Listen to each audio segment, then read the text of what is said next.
Rhapsody of Realities. आज Thursday 17 फरवरी 2022।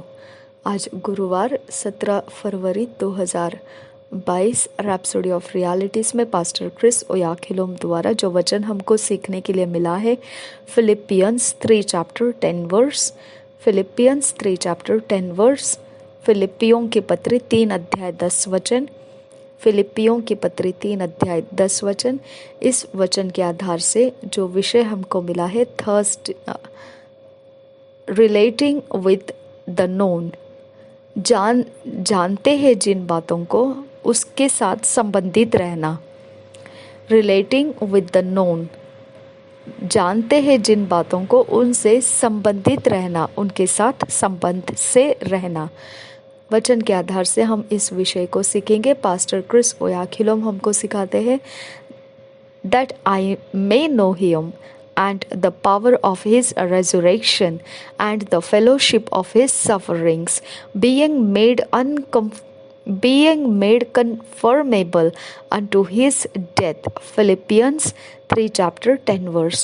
That I may know him and the power of his resurrection and the fellowship of his sufferings, being made conformable unto his death.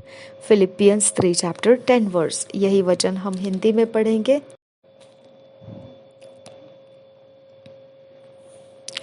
ताकि मैं उसको और उसके मृत्युंजय की सामर्थ्य को और उसके साथ दुखों में सहभागी होने के मर्म को जानूं और उसकी मृत्यु की समानता को प्राप्त करूं।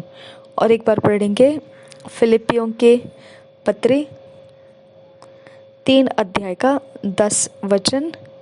ताकि मैं उसको और उसके मृत्युंजय के सामर्थ्य को और उसके साथ दुखों में सहभागी होने के मर्म को जानूं और उसकी मृत्यु की समानता को प्राप्त करूं।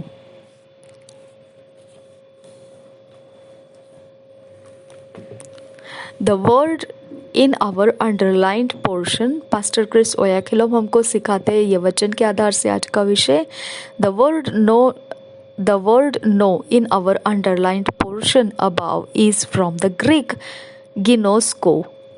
ये जो वचन लिखा है इंग्लिश में फिलिपियंस 3 चैप्टर 10 वर्स, इसमें ऐसा लिखा है that I may know him. Know ये शब्द जो है यूनानी में यह शब्द गिनोस्को है और हिंदी में यह शब्द ऐसा है जानू, ऐसा लिखा है कि मर्म को जानू, इस प्रकार से लिखा है। तो ये जानू और ये जो नो इंग्लिश में जो लिखा है that I may know him, know यूनानी में इस शब्द को गिनोस को कहा गया है।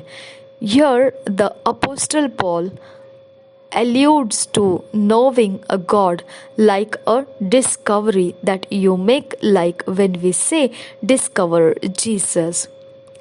यहाँ पर जो प्रेरित पौलुस है वो एक प्रकार के परमेश्वर की जानकारी को खोज कर लाया है।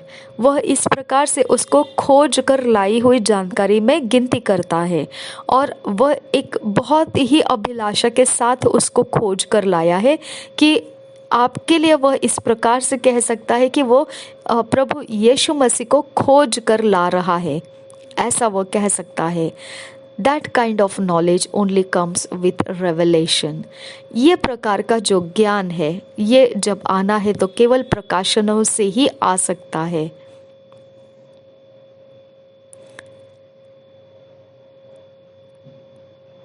As you study the scriptures, God reveals certain things to you। जब आप वचन को पढ़ रहे होते हैं, अभ्यास कर रहे होते हैं, परमेश्वर प्रकाशित करता है आपके लिए, प्रकट करता है कुछ चीज़ों को खास तरीके से आपके लिए।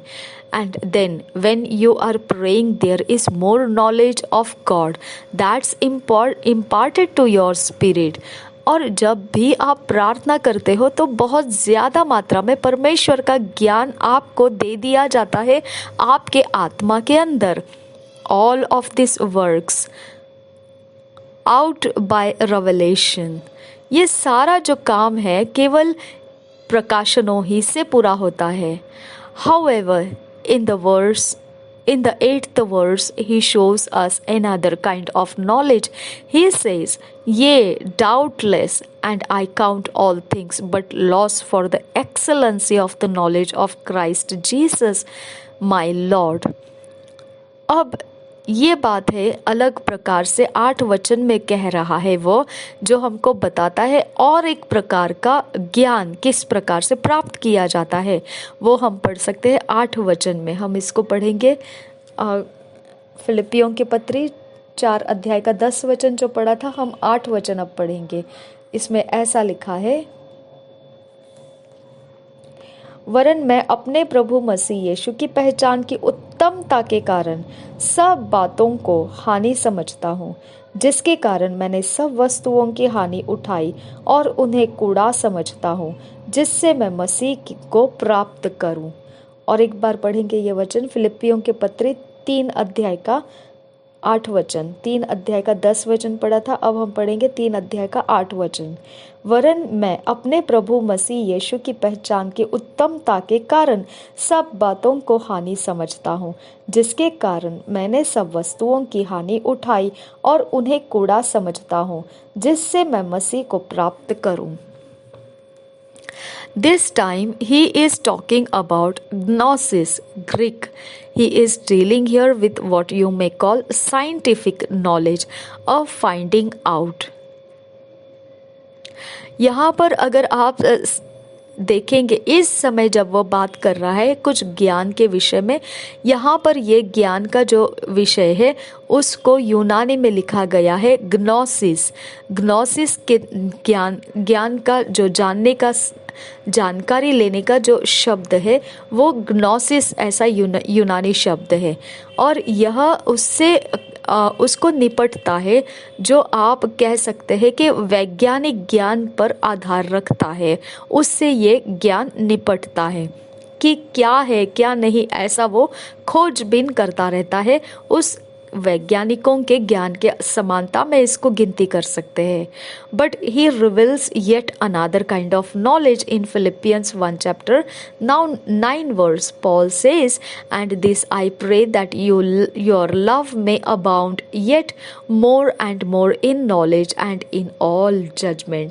अब यहाँ पर और एक बार और एक प्रकार का ज्ञान के विषय में बता रहा है। हम उसको पढ़ सकते हैं फिलिपियों की पत्री 1 अध्याय के 9 वचन में। वहाँ पर वह इस प्रकार से लिखता है, प्रेरित पौलुस लिखता है 1 अध्याय का 9 वचन, और एक प्रकार का ज्ञान पौलुस प्रेरित हमारे सामने ला रहा है। और वो वचन में ऐसा है, मैं यह प्रार्थना करता हूँ कि तुम्हारा प्रेम, ज्ञान और सब प्रकार के विवेक सहित और भी बढ़ता जाए। और एक बार पढ़ेंगे फिलिपियों के पत्र 1 अध्याय 9 वचन, मैं यह प्रार्थना करता हूँ कि तुम्हारा प्रेम, ज्ञान और सब प्रकार के विवेक सहित और भी बढ़ता जाए। यहाँ पर जो वचन में लिखा गया है, इस ज्ञान के बारे में देखेंगे तो the word knowledge here is the Greek epignosis. अब यहाँ जो एक प्रकार का और एक प्रकार का ज्ञान के विषय में दिया गया है, तो पौलुस इस ज्ञान को जब बात कर रहा है तो ये ज्ञान यूनानी भाषा में एपिग्नोसिस नाम से जाना जाता है। Epignosis is the knowledge that relates with that which is known. Epignosis, ये अगर शब्द इस्तेमाल किया गया है ज्ञान के लिए, तो यूनानी में अगर ऐसा इस्तेमाल किया है ज्ञान के लिए, तो यह उससे संबंधित रखता है ऐसा ज्ञान जो पहले से ही जान लिया गया है। It's accurate, full and precise knowledge of God resulting in a well-reasoned life। ये एक सिद्ध किया गया, सच्चा, भरपूर और निश्चित कर दिया गया ऐसा परमेश्वर का ज्ञान है। इसके विषय में ऐसा है कि ये एक जीवन को बहुत बढ़िया तरह से, एक अच्छा और बहुत ही सुंदर समझ के साथ रचाया गया ऐसा जीवन भरपूरी का देता है। This kind of knowledge is knowledge by relationship. ये प्रकार का जो ज्ञान है, यह ज्ञान मिलता है संबंध अच्छे रखने की वजह से, आप अच्छे तरह के संबंध से ही ये ज्ञान प्राप्त हो सकता है। It's not just about receiving revelation और what you discovered through study. ये ऐसा वाला ज्ञान नहीं है जो आपने प्रकाशनों से ही पाया होगा या फिर आपने खोजबीन करके प्राप्त किया होगा अपने अभ्यास के समय। केवल वैसे वाला ये ज्ञान नहीं है। At this point, you are relating with that which has been revealed and dealing with actual knowledge। यहाँ पर एक ऐसा केंद्र बिंदु आ जाता है कि आप सच्चाई में उस ज्ञान के अंदर जो बातें दी गई है आप उसके साथ संबंध स्थापित करते हैं और वहाँ पर आपको प्रकाशन भी मिलता है और आप असलियत के ज्ञान से निपट रहे होते हैं। When you don't have this knowledge, things look like speculation to you. Even your prayer may be like trial and error. जब आप ऐसे प्रकार के ज्ञान को प्राप्त नहीं किए होते हैं तो चीज़ें आपके लिए बस एक कहने के रूप के ही रह जाते हैं और आप प्रार्थना भी करते हो तो ऐसे लगता है आपको आप केवल कुछ ऐसी ही परीक्षा कर रहे हैं किसी बात की और आप गलतियां भी कर बैठते हैं। But when you know and relate with the one that answers the prayers, things are different. You are confident, excited to pray. परंतु जब आप जानकारी लेना शुरू करते हैं तो आप वो जानकारी के कारण और आप उस जो जवाब देने वाला है उसको आप जानते हो, आप उससे संबंध में हो और फिर आप प्रार्थना करते हो तो कुछ अलग हो जाता है। आप में आत्मविश्वास जगाया जाता है और आप प्रार्थना करने में उत्सुकता दिखाते हो। It's about your knowledge of the one to whom you pray. तो ये बात हो जाती है आपका ज्ञान उसके विषय में जिसको आप प्रार्थना करने वाले हो, आप उसका ज्ञान रखते हो अपने पास। ये एक फ़र्क पड़ जाता है। When you function in this relationship in prayer, you are only about one thing, praying the will of the Father, carrying out the Father's will in the earth। जब आप काम कर रहे होते हैं ऐसे प्रकार का जो जानकारी रखने का संबंध स्थापित कर रहे होते हैं प्रार्थना में से, तो आप एकमात्र ऐसे विशेष चीज को कर रहे होते हैं। आप परमेश्वर की इच्छा ही को प्रार्थना में मांग रहे होते हैं। आप परमेश्वर की इच्छा को पूर्णत्व में पूरी करने के लिए आप मांग रहे होते हैं। Those who don't know the word easily get overwhelmed by circumstance and defeated by the crisis of life। जिनको जानकारी नहीं इन वचनों के विषय में तो वो आसानी से कोई परिस्थिति के ऊपर ऐसे हियाव छोड़ देते हैं और वो उसके द्वारा ज़्यादा से ज़्यादा प्रभावित हो जाते हैं और हार जाते हैं जब जीवन कठिन समय में से होकर चल रहा होता है। You have got to give more attention to the word and grow in the epignosis of God। आपको बहुत ज़्यादा ध्यान देना है परमेश्वर के वचन के ऊपर और आप इपिग्नोसिस के समानता में जो ज्ञान का मतलब बनता है यूनानी में, उस ज्ञान को जो परमेश्वर का ज्ञान है उसके अंदर आपको बढ़ते जाना है। Thank you father God. Pastor Chris Oyakhilome द्वारा आज दिया गया वचन और एपिग्नोसिस का महत्व हम स्वीकारते हैं। जिस प्रकार से हमने स्वीकारा और लोगों के जीवन में भी हम इन बातों को रिलीज करने के लिए पिता काम करते जाए। तेरे राज्य में हम लाभदायी बने, हर एक बातों में, हर एक मसलों में लाभदायी बने। नासरी यीशु मसीह के नाम में विनती करते हैं, सुन और कबूल कर पिता। आमीन आमीन आमीन।